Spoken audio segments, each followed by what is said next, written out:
Alright, here we go. I know I look a hot ass mess today. That's fine. This is how I wake up in the morning. Or in the afternoon, whatever. I've got a few things on my mind. Let's talk about them, shall we? People, for whatever reason, have been asking me to do a review of the BET Awards that came on Sunday. And I said I wasn't going to do it because there really wasn't shit to talk about. And I did a blog TV broadcast that I guess a lot of people missed after the show talking about it. But everybody wants to know what I think about it, so here we go as quickly as possible. I watched this much of the pre-show. All I can remember right now is that Lloyd was on there singing with a leather jacket and no shirt on. He looked like a nigger version of a Pokemon master. I didn't like it. Show came on. Mary J. Blige performed. She was nice. Anita Baker was great. She couldn't breathe because she was dancing, but Mary J. Blige is like 67 years old, so I understand that completely. Don't remember much else. Nicki Minaj came up, shaded the entire female rap world as usual. I love her. That was great. Deborah Lee looked like a D battery. Some girl named Tiffany Green won a contest, went on stage. BET shaded Chris Brown and Rihanna. That was funny as fuck, but still sad because they made her look like the bad person. But in the end, she ended up getting like 19,000 new followers on Twitter for it, and she got interviews and shit out the ass. Congratulations to you, girl. Patti LaBelle's tribute was a fun time, except for CeeLo in that wig and the disrespectful curse words. Marsha Ambrosius sang her ass off. Lettucey sang the fuck off of the roof. And if I'm forgetting something, oh well, because I can't really remember right now. But all in all, the show was trash. So let's talk about Baldy Locks and the 3 nude photos. Or maybe it was 4. I don't really remember, but there was a lot of pussy. Then we're gonna talk about Amber Rose. So some nude pictures of Amber Rose hit the internet. I don't even know if it was yesterday or it was different. I don't really know. It was not too long ago. Fresh puss. And she seems to be playing this game of being so embarrassed, as people who have nude photos leak usually do. She wants to thank Wiz Latifah for being such a great boyfriend and supporting her, and she lost some contracts because of it and things like that. But the thing about Amber Rose's vagina is that it's a very nice vagina. Like, it truly must have been reupholstered by Yeezy, because it was very, like, and you already know how I am, so for me to be admiring your cooch, like, you deserve a hand clap. It looked maintained, it looked moist, it looked welcoming. Now, her stuffing her fingers in it, her minx nails or whatever the fuck down into the birth canal, that was a little crass, you know what I mean? But it was, you know, pornographic. I don't know who she was sending it to, but I guess they're kind of a freak, you know how some people are. Maybe Queen Latifah likes that sort of thing. I don't know, but the thing is that the vagina was nice. It looked like, you know, the promised land. And I think that that is something, you know, that she should be proud of. A lot of people are saying that she's a hoe because of it. And look, being a hoe and doing hoe shit are completely different things. Jumping from dick to dick or pussy to pussy, that makes you a hoe. Putting nude photos on the internet, or having a Twitter default that is you naked, or stripping for a pork chop sandwich, or you know, showing your titties at a little B concert. Things like that, that is hoe shit. It doesn't necessarily make you a hoe. It's just some shit that a hoe might do. So you gotta decipher which one you are and where you fit in that equation. But Amber, I think that you and your vagina are just lovely bald bitches, and good luck on your future. If you are 21, well, I'll say if you're 22 and older, and the reason I say that is because at 21, a lot of people realize what they can do legally, and they go out and get vanilla, chocolate, strawberry, pistachio, almond wasted, and then sometimes they crash and burn and get lost and whatever the fuck else. So I'll say, if you're like 22, 23 and older, and you're still talking about how you don't know who you are, or you don't know what you want, you need assistance. The whole, I don't know who I am, I don't know what I want, that whole story is so very 16 and pregnant. That's so very high school Miley Cyrus, Hannah Montana. That's when you don't know what you want to be when you grow up, and your parents are the ones that make you go to school during take your child to work day, and you are experiencing acne, and you've never had sex before, and you don't know if you like men or women, and you can't get on the varsity football team. That is when you're lost and you don't know exactly what it is that you want out of life and who it is that you are, because you're still struggling and all that types of stuff. When you hit an age where you are officially a grown-ass adult dealing with grown-ass responsibilities, you don't have time to not know who you are. So if you're in that space right now, you need to seriously figure it out, because if you are an adult and you are still saying that you are lost or you're confused about all of these things in your life, I feel by the time you're, at least by the time you're 23 or 24 years old, you should know who you are and what you want in love, in friendship, career-wise, and all these other different factors. If you don't, by that time, if you have no idea, granted those things are subject to change, which I'll get to in a minute. If you're an adult going through this struggle, you are going to suffer. Shit is going to be hard, because you're going to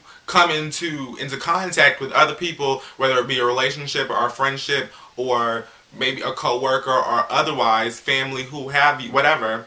It's going to be difficult dealing with certain things because you're lost. Like, it's like you have a cloud in your head. I know this because I've dealt with this once. Granted, I was 18 years old or 17 years old when I was going through that, and earlier in life. But I can say without a shadow of a doubt, I know exactly who I am right now. I know all of the positive aspects of me. I know all the negative aspects of me, and I'm willing to admit those things. I know what I want in a career. I know what I want in a friendship. I know what I want in love. I know what I want in all these things. Now, I also believe that you learn something new about yourself all the time. That's completely different, because I find that, like, some people say they learn something new about themselves every day. Some people say every week or every month. I think that I learn something new about myself every year. And I always make it a point to do a self-evaluation, and I think I've said this before, but every 6 months to a year, I sit myself in a quiet space by myself, and I reflect on myself and what I'm going through and what I've been going through in the past whatever amount of time. And I always find that at least every year I learn something new about myself, and that is fine, because that all goes into the construction of life and experience and wisdom and what have you. So it's fine to learn something new about yourself every now and then, because no one stays the same forever. You're going to change. Everybody does. I can tell you right now, I'm a young 23-year-old single black man of Jamaican descent who lives in Miami, Florida, and has way too much mouth but plenty of internet access, and I love every bit of it. And of course there are parts of me that I'm not crazy about, and I mean, everyone has parts of themselves that they are not, that they don't really like, or other people might not like, and things like that, and that's fine. But if you're one of those people who is struggling with who you are, what you want in any of those aspects, by those aspects I mean love, friendship, career, that's what I'm talking about. And if maybe you're just having problems with one or two or all of them, if that is you, I suggest that you take at least 1 or 2 hours, at least, out of your day and sit in a quiet space and meditate. And I really mean close your eyes and release all of the thoughts out of your head and just come to a very peaceful balance. It works, and I don't think God is against it. And then evaluate yourself. Don't put other people into play. Really think about who it is that you are and what it is that you do, and come to grips with that until you are peaceful and you understand what it is, until you understand yourself. Because if you don't know who you are, you're not going to be happy with yourself, and no one is going to be happy with you. So you definitely need to figure that out, and once you do, I promise you'll be so fucking free. And for those of you out there who do know who you are, and are comfortable with it, and you know your goals, and you know your wants, and you know your needs, and all that is great and comfy for you, surround yourself with like-minded people. That's no shade to all the confused.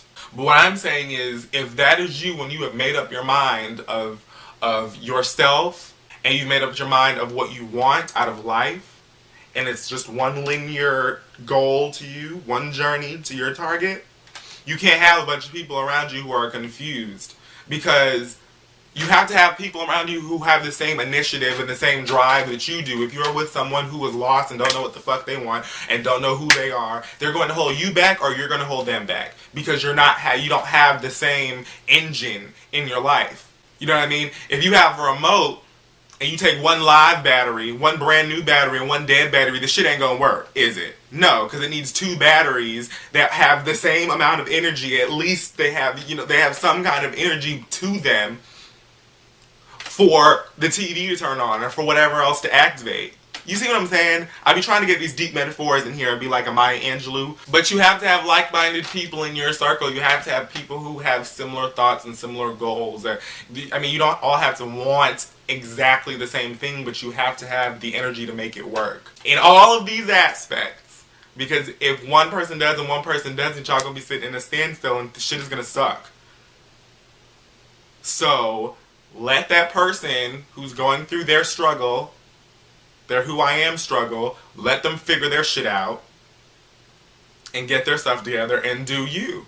And hit on your journey, because those people are going to hold you back or you're going to hold them back. And also, what I notice a lot of people who are in the who I am struggle, what y'all do is you put 5 million things in your life to distract you from the fact that you're fucking lost. Stop doing that shit. If you have 30 goals, you're not going to be able to accomplish all of them unless you have 29 people working for you. So, don't try and place all of these different distractions and busy yourself up to stop yourself from dealing with the fact that you don't know what you want out of life. Because eventually when you get in bed at night and you go to sleep, it's still going to haunt you. Or it's going to haunt you at some point in your life, and you're going to have to fucking deal with it. So don't try and be Busy Bob or Belisha. I couldn't think of a B name for a girl. Don't try and busy yourself up to stop yourself from dealing with the fact that you are fucking lost, because you're still going to have to deal with it. And at the same time, I just want to close out by saying, you don't fill your head with guilt. Don't fill your head with strife. Don't fill your head with what ifs. Don't fill your head with the confusion and the clouds, because all of that is a hindrance. And it goes into what you think you should feel and what you think you should think. And it's not going to allow you to be free. So make peace with whatever it is that you have to make peace with. Figure out who it is that you are. Figure out what it is that you want. Come to terms with that so that you can live a happy life. Because if you do not do those things, shit's going to suck. And why put yourself through that? I just want to take a moment to address this situation. If you do not own Beyonce's new album 4, then I'm going to need you to get the fuck out of my cipher. This album is not the typical Beyonce album, and that is why it is my favorite Beyonce album. It is so grown, it is so not commercial, it is so not typical pop R&B. It's great. It has a few records on there that are very commercial and pop R&B, but for the most part, it is just a great collection of wonderful music, and I love it. It's all kinds of different eras, it's all kinds of different sounds, from the instruments to her vocals. It takes you everywhere. It makes you want to dance, it makes you want to cry. If you've been in some of these situations, I didn't cry because I'm a G like that. It literally makes you feel like a Creole king or queen who has experienced the world and you now run it, and everyone will bow down to your kneecaps and kiss your pinky toe ring. That's how it makes you feel unstoppable. I don't even know if I could pick a favorite song, but I love I Miss You, I love Start Over, I love School and Life, I love the fuck out of Dance for You, and I love End of Time. But I love all of them. I don't know. Just get this motherfucking CD and get your fucking life. Because this shit, this bitch, I'm getting, look, you could be the person at McDonald's who puts the syrup inside those strawberry lemonade drinks and listen to this album and want more for yourself. That's how I feel. It inspires me, and I don't even want to be a musician.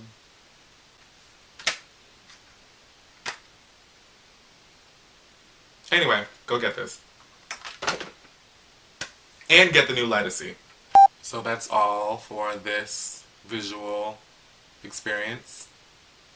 Please go to kid-fury.com, my blog, for more gossip, music, videos, fuckery, and ratchet times. Also, subscribe to my videos if you like them. You probably like them, right? I hope you do. And follow me on Twitter at twitter.com/kidfury. I love you all so, so very much. You're amazing people. Thank you so much for all the support. You're fan-damn-tastic. I'm going to be in Atlanta. Starting July 8th. I plan on getting drunk. I plan on eating lots and lots of fattening food, and having a bunch of fucking fun. So hopefully I'll see you all out there. And Fantasia's pregnant. And that's all.